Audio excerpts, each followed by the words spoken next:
অন্নপূর্ণা ভান্ডার, দেখুন মহিলাদের সশক্তিকরণের জন্য তৎকালীন সরকার, বিগত সরকার আমরা দেখেছি লক্ষ্মীর ভান্ডারের যে প্রকল্প তা চালু করেছিল, সেখানে ১৫০০ টাকা। আর এই অন্নপূর্ণা ভান্ডারে মাসিক মিলবে ৩০০০ টাকা। মহিলাদের জন্য মাসিক ৩০০০ টাকা অন্নপূর্ণা ভান্ডার চালু হবে ১ জুন থেকে। এবং যেভাবে বিজেপি ভোট বঙ্গে প্রতিশ্রুতি দিয়েছিল, মুখ্যমন্ত্রী সরকার গঠনের পর আমরা দেখলাম প্রথম যে মন্ত্রিসভার বৈঠক সেখান থেকে ঘোষণা করে দিয়েছেন ব্যাটন নিয়ে প্রতিশ্রুতি পূরণ। কি বলছেন অগ্নিমিত্রা পল, নারী ও শিশু কল্যাণ মন্ত্রী? শুনব। অন্নপূর্ণার ভান্ডারে অনলাইন কমপ্লিটলি এখনই ব্যবস্থা করতে, ইমিডিয়েটলি অনলাইনেই যাতে সমস্ত মানুষ যে 1 পাস 2 পাস বা যে হয়তো শিক্ষাটা পাননি, হয়তো শিক্ষিত নন, এতটা ইজি করা হবে এই অ্যাপ্লাই করার পোর্টালটাকে, যে কেউ পোর্টালে গিয়ে অ্যাপ্লাই করতে পারে। ১ জুন থেকে আমরা যা যা প্রতিশ্রুতি দিয়েছিলাম, ৩০০০ টাকার অন্নপূর্ণার ভান্ডার এবং সরকারি বাসে মা বোনেদের কোনো ভাড়া দিতে হবে না, এই দুটো আমরা চালু করতে চাই। ১ জুন থেকেই রাজ্যের মহিলারা পাবেন অন্নপূর্ণা ভান্ডার। আসুন কথা বলি এ নিয়ে, সুস্মিতা প্রতিনিধি রয়েছেন সঙ্গে। সুস্মিতা, আমরা অনেক সময় দেখি ভোটবঙ্গে রাজনৈতিক ব্যক্তিত্বরা যে প্রতিশ্রুতি দেন সেই প্রতিশ্রুতি পূরণ হয় না, অর্থাৎ প্রতিশ্রুতি এবং প্রতিশ্রুতি পূরণের মধ্যে একটা গ্যাপ থেকে যায়, কিন্তু সেই গ্যাপটা থাকলো না, প্রতিশ্রুতি পূরণও হচ্ছে ১ জুন থেকে।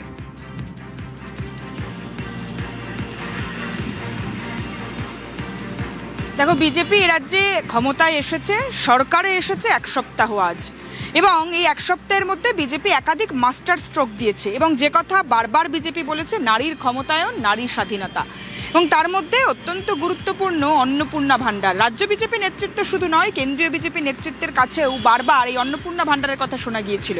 এবং এই মুহূর্তে দক্ষিণ কলকাতার বুকে বেশ কয়েকজন মহিলাকে পেয়ে গিয়েছে, যারা গৃহিণী, যারা ঘরের কাজ করেন, সংসারও সামলান, এমনকি ঘরে বাইরে দুটোই সমান তালে সামলান। তাদের সঙ্গে একটু কথা বলে জানার চেষ্টা করব যে অন্নপূর্ণা ভান্ডার তাদের কাছে কতটা গুরুত্বপূর্ণ। অন্নপূর্ণা ভান্ডার পাবেন, ৩০০০ টাকা করে পাবেন, জুন মাস থেকে ঢুকবে, এটা ভালো। ভীষণ ভীষণ খুব খুশি এই ৩০০০ টাকা করে পেয়ে। আমরা আমাদের বাচ্চা কাচ্চা বা ছেলে মেয়েদের যা যা খুশি তখন আমরা কিনে দিতে পারবো এই ৩০০০ টাকাটা পেলে। আমি নিজে যখন তখন আমি যা ইচ্ছা কিনতে পারবো, পড়তে পারবো। আচ্ছা, আগে তো ১৫০০ টাকা দেওয়া হতো, আপনার সঙ্গে একটু কথা বলি। আগে তো ১৫০০ টাকা দেওয়া হতো, এখন ৩০০০, ডাবল করা হচ্ছে। এবং শুধু তাই না, সরকার তৈরির আগে যে কথা বলা হয়েছিল, সরকার তৈরির 1 সপ্তাহ মাত্র হয়েছে, তার মধ্যেই সেই প্রতিশ্রুতি পূরণের একটা কথা বা একেবারে ডেট বেঁধে দেওয়া, জুন মাস থেকে আপনারা পাবেন। এটাকে কেমন লাগছে? এটাকে ভালোই লাগছে শুনে, যে ১৫০০ টাকার বদলে ৩০০০ টাকা পাবো, এটা খুশিই হচ্ছি। ভালোও লাগছে যে বাচ্চাদের কিছু সত্যি আমরা কিনে দিতে পারবো, আমরা নিজেদের মতন চলতে পারবো, কারো কাছে হাত পাততে হবে না। খুব খুশি, ভালো লাগছে আমাদের।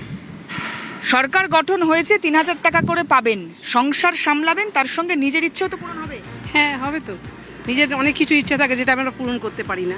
তা ৩০০০ টাকাতে ১৫০০ টাকা দেওয়া, ৩০০০ টাকা পাচ্ছে, তো সব মহিলারা সবাই ভালোই ফেসিলিটি পাচ্ছে, খুবই সুন্দর।